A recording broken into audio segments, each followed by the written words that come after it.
Back of their patrol cars. Diane Ryan is live at the hospital. That's the Good Sam Hospital with the story.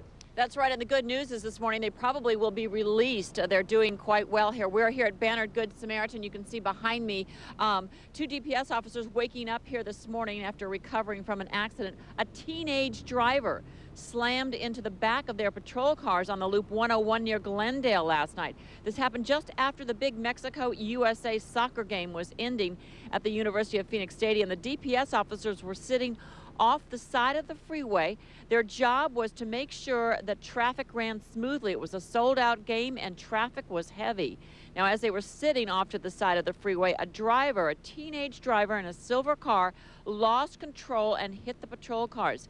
That teenage driver was ejected and he was taken to the ER in very bad shape. The officers were also taken to the hospital, but they are expected to be okay, and as we are hearing this morning, they should be released sometime today. So that is good news here for those DPS officers.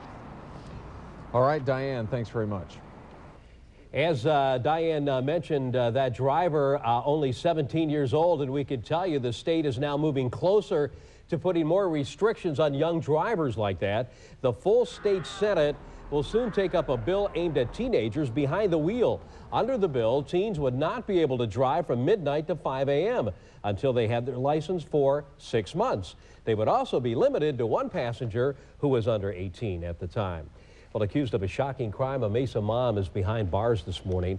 27-year-old Jennifer Westerfield told police she took a bite out of her baby's cheek because he would not stop crying at night. Cops say she then dropped the baby off at this medical clinic in Mesa. That baby is in protective custody this morning and is okay. A text messaging scandal forcing a Peoria police officer to resign. Officer David Kerr is accused of sending a sexually explicit text message to a 17-year-old girl who was part of the Explorer Scout program. Police say there is no evidence, at least as they've looked into it, that the relationship ever got physical. Kerr was a 5-year veteran and has moved out of state. A hot pursuit ends in gunfire. This chase had a car spinning out of control on icy roads. The chase in the far northeast part of Utah unfolding on a police dash cam. Troopers following the truck. It spins off the road. Now, you have to watch this and you'll see the suspect jumps out of the car with his gun ablazing. Right here, look.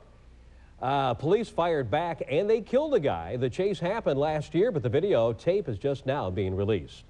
He was kicked out of a bar for not drinking alcohol. Remember this story? Well, now a Florida man has decided to file a lawsuit against the bar. The man says he told the bartender in Pinellas Park, Florida, that he wasn't drinking anything because he was the designated driver. But the bartender said, look, buddy, you buy a drink or you leave, and they got into a scuffle. He says that I needed to order alcohol because he's got employees he's got to pay, he's got a band he's got to pay. So this guy has a lawyer now and is, as I just said, is about to get a lawsuit going.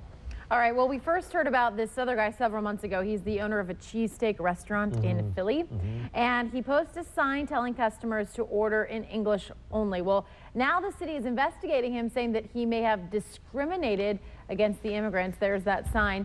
The owner says despite the sign, there was actually no discrimination and no customer was ever turned away. 5 minutes after 7 o'clock is the time, and we're going live to Don Hooper in Sky Fox with a team traffic report. And man,